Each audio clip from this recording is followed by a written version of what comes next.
بنو ہاشم کے قربانیاں۔ انصار کے ختم ہونے کے بعد بنی ہاشم کی باری آئی۔ اب تک جس عزم، جس استقلال، جس بے جگری و بہادری کا ثبوت فرزند رسول نے دیا، وہی نوع بشر کو تعجب میں ڈالنے کے لیے کچھ کم نہ تھا کہ اس قدر پریشانیوں، ایسی تکلیفوں اور ایسے المناک حوادث میں جن کا فرزند رسول کو سامنا تھا، کسی بھی انسان کی عقل کا صحیح صورت میں کام کرنا اور اپنے موقف کی اس طرح حفاظت کرنا جس طرح امام مظلوم نے کی، صاحبان خرد کو تحیر میں ڈال دینے والی بات تھی۔ لیکن اب جو منزل شروع ہو رہی تھی وہ ان منزلوں سے بھی سخت تر تھی۔ امام حسین علیہ السلام اپنے نانا کے کردار کے دفاع میں اور آئین اخلاق الہی کی حفاظت میں اپنا سب کچھ قربان کرنے پر تلے ہوئے تھے۔ اب تک تو انصار کے جذبہ قربانی کے احترام میں اور مددگاروں کی والہانہ خواہش جانثاری سے متاثر ہو کر اپنے کسی عزیز کی قربانی پیش کرنے سے قاصر رہے تھے، لیکن اب اعزاء کی قربانی پیش کرنے کا وقت آ گیا تھا۔ چونکہ امام حسین کو قدم قدم پر اپنے جد کے کردار کا نمونہ پیش کرنا تھا، تو جس طرح رسول نے بدر کی لڑائی میں اپنے عزیز ترین بھائی علی کو اور اپنے محبوب چچا جناب حمزہ کو اور جناب عبیدہ کو سب سے اول دشمن کے مقابلے کے لیے بھیجا تھا، بالکل اسی طرح حسین علیہ السلام بھی یہی چاہتے تھے کہ عزیزوں میں جو سب سے زیادہ پیارا ہو، جو میرے لیے سب سے زیادہ اہم ہو، اول اس کی قربانی پیش کروں۔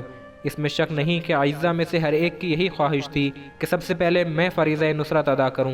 سب کے سب اپنے سید و سردار کے سامنے سر اطاعت جھکائے زبان حال سے اذن میدان طلب کر رہے تھے، لیکن جذبہ اطاعت سے سرشار عزیزوں میں یہ ہمت نہ تھی کہ اپنے مولا و آقا کے اشارے کے بغیر اپنے مقام سے ذرا حرکت کر سکیں۔ شبیہ پیغمبر قربان گاہ پر نوجوان فرزند کے دل میں یہ خواہش محشر برپا کیے ہوئے تھی کہ سب سے پہلے باپ بارگاہ الہی میں میرے قربانی پیش کریں، لیکن انصار کے جذبہ جاں سپاری کے احترام میں کچھ پیش نہ بن رہی تھی۔ مگر اب وہ موقع آ گیا تھا، چونکہ انصار کے خاتمے کو چند لمحے ہی گزرے تھے کہ شبیہ پیغمبر گھوڑا بڑھا کر باپ کے سامنے آئے اور سر جھکا کر میدان کی اجازت چاہی۔ حسین کی بھی تمنا خود یہی تھی، باپ کو اشارہ کرنے کی ضرورت ہی نہ ہوئی۔ فرض شناس نور نظر نے دل کو فرط سرور سے بھر دیا، مگر ساتھ ساتھ فطرت نے دامن پکڑا۔ جوان بیٹا ہے، بہت پیارا ہے، وہ بیٹا ہے جو رسول سے ہر طرح مشابہ ہے، لہٰذا بیٹے کے الفاظ سن کر آنکھوں میں اشک بھر لائے۔ کیا تعجب ہے کہ یہ آنسو خوشی کے آنسو ہوں۔ سر جھکا لیا، پھر سر اٹھا کر بارگاہ الہی میں عرض کی، اللہم اشہد علی ہؤلاء القوم فقد برز الیہم غلام اشبہ الناس خلقا وخلقا ومنطقا برسولک وکننا اذا اشتقنا الی نبیک نظرنا الیہ۔ بار الہ تو اس قوم کے ظلم پر گواہ رہنا کہ اب ان کی طرف وہ جوان جا رہا ہے جو صورت و سیرت و گفتار میں تیرے رسول سے مشابہ تر ہے۔ جب ہم لوگ تیرے رسول کی زیارت کے مشتاق ہوتے تھے تو اس کا چہرہ دیکھ لیتے تھے۔ علی اکبر حسین ترین نوجوان تھے، ہر طرح رسول اللہ صلی اللہ علیہ وآلہ وسلم سے مشابہ تھے۔ شیخ مفید کی تحقیق یہ ہے کہ اس وقت جناب علی اکبر کی عمر 19 سال تھی۔ امام حسین علیہ السلام کی اولاد میں 2 علی میدان کربلا میں شہید ہوئے۔ چونکہ یہ دونوں میں بڑے تھے اس لیے ان کو علی اکبر کہا گیا اور چھوٹے کو علی اصغر۔ امام مظلوم کو اپنے جد نامدار سے والہانہ عشق تھا، اس وجہ سے علی اکبر خصوصی طور پر حضرت کو پیارے تھے۔ یہ عشق رسول بیٹے کو رخصت کرتے وقت رنگ لایا۔ حضرت کو اس بات کا بہت غم تھا کہ شبیہ رسول کو مرنے بھیج رہا ہوں۔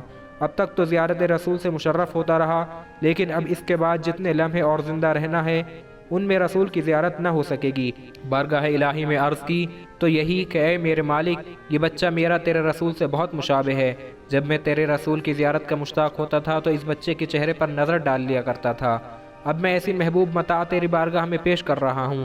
اس کے بعد حضرت نے بآواز بلند اس آیے مبارکہ کی تلاوت فرمائی، ان اللہ اصطفیٰ آدم ونوحا وآل ابراہیم وآل عمران علی العالمین ذریۃ بعضها من بعض۔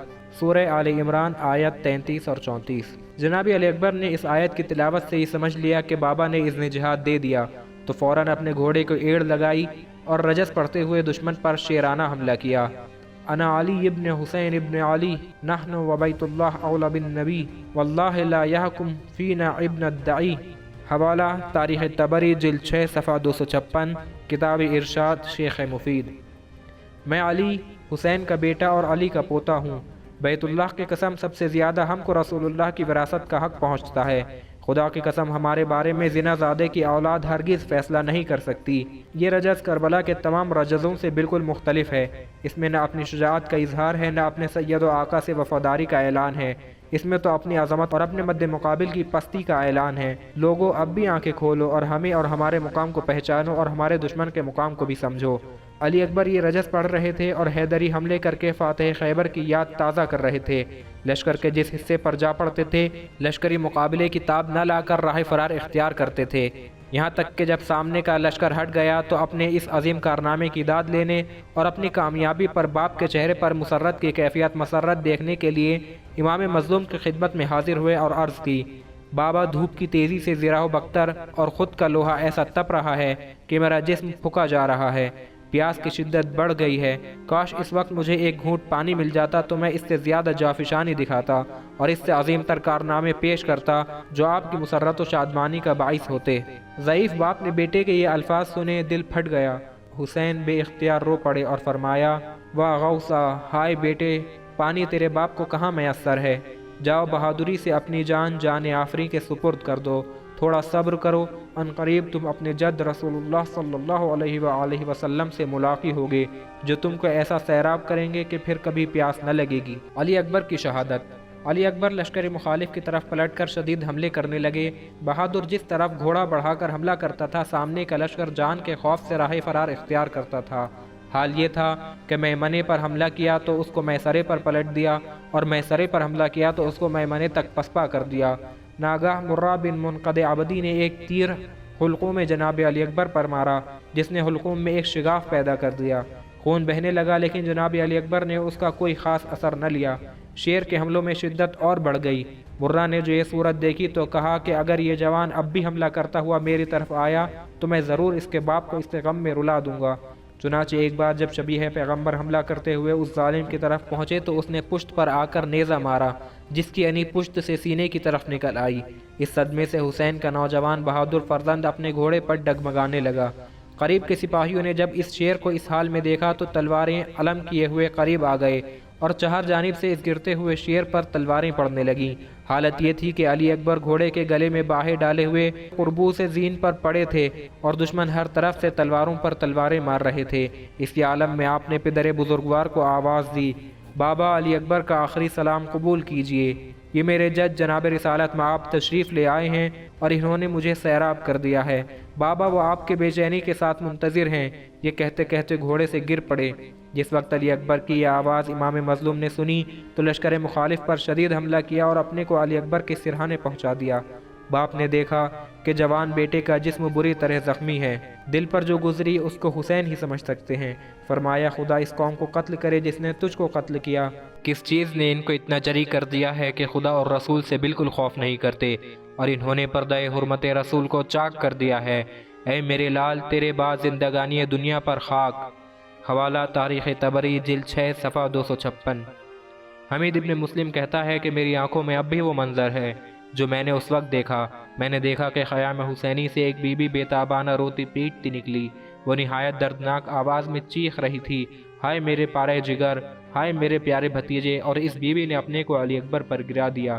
میں نے کسی سے پوچھا کہ یہ کون بی بی ہے تو مجھے بتایا گیا کہ یہ زینب دختر فاطمہ ہیں۔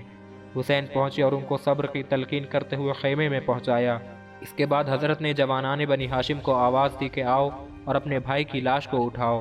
جوانان ہاشم نے جناب علی اکبر کی لاش کو اٹھا کر حضرت کے خیمے کے سامنے لا کر رکھ دیا۔ صاحبان مقاتل نے تحریر کیا ہے کہ جناب علی اکبر نے پہلے حملے میں 120 اور دوسرے حملے میں 80 دشمنوں کو قتل کیا۔